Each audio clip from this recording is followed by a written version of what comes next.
Hi to all. Chocolates అండి. Chocolates ఎవరికి ఇష్టం ఉండదు చెప్పండి. చిన్నవాళ్ళ నుంచి పెద్దవాళ్ళ వరకు చాలా వరకు అందరికీ ఇష్టం. ఎవరో ఉంటారు చాక్లెట్స్ అంటే పెద్దగా ఇష్టపడని వాళ్ళు. చాక్లెట్స్ అంత ఫేవరెట్ అన్నమాట.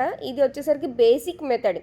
ఈ బేసిక్ మెథడ్ వచ్చేస్తే చాక్లెట్స్లో బోల్డ్ రకాలు చేసుకోవచ్చు. హెల్దీ వర్షన్లో ఇంకా బాగా చేసుకోవచ్చు. పిల్లలకి చాక్లెట్స్ రూపంలో మనం హెల్దీగా కూడా ఫీడ్ చేయొచ్చు అనమాట. పిల్లలకి క్రేవింగ్స్ ఉంటాయి.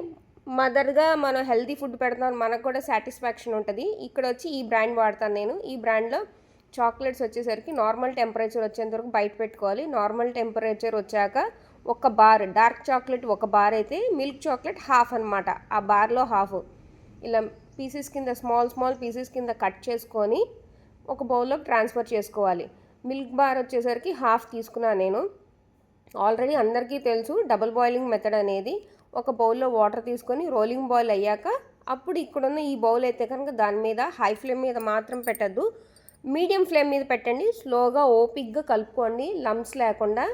సిల్కీ టెక్స్చర్ వచ్చాక మౌల్డ్స్లోకి తీసుకొని ట్రాన్స్ఫర్ చేసుకొని 10 to 15 minutes ఫ్రిడ్జ్లో ఉంచుకుంటే మనకి బేసిక్ మెథడ్ వస్తుంది. టేస్ట్ కూడా చాలా బాగుంటుంది ఈ కాంబినేషన్ అండ్ ఈ రేషియోలో చేస్తే. నచ్చిందా అండి? నచ్చితే కనుక యాజ్ యూజువల్ మీ ఫ్రెండ్స్ అండ్ ఫ్యామిలీస్కి అందరికీ షేర్ చేయండి అండ్ మీరు కూడా ట్రై చేయండి. బయట చాలా చాలా కాస్ట్లీ ఉంటుందండి. మనం చేసుకుంటే కనుక హెల్దీ వర్షన్లో అండ్ హైజీనిక్గా కూడా ఉంటుంది. ప్రైస్ కూడా చాలా తక్కువ పడింది ఇంట్లో చేసుకుంటే కనుక. బయట ఇదే చాలా చాలా కాస్ట్లీ ఉంటాయి అన్నమాట. ఇలాంటి రెసిపీస్లో కూడా ఇంకా చాలా హెల్దీ వర్షన్లో నేను ఇంకా ఫర్దర్గా కూడా చూపిస్తూ ఉంటాను. వీడియో ఎండింగ్లో ఈ వీడియోకి అయితే ఒక లైక్ ఇవ్వటం మాత్రం మర్చిపోవద్దు. ఈ వీడియో అనేది అందరికీ రికమెండ్ అవుతుంది. Bye bye.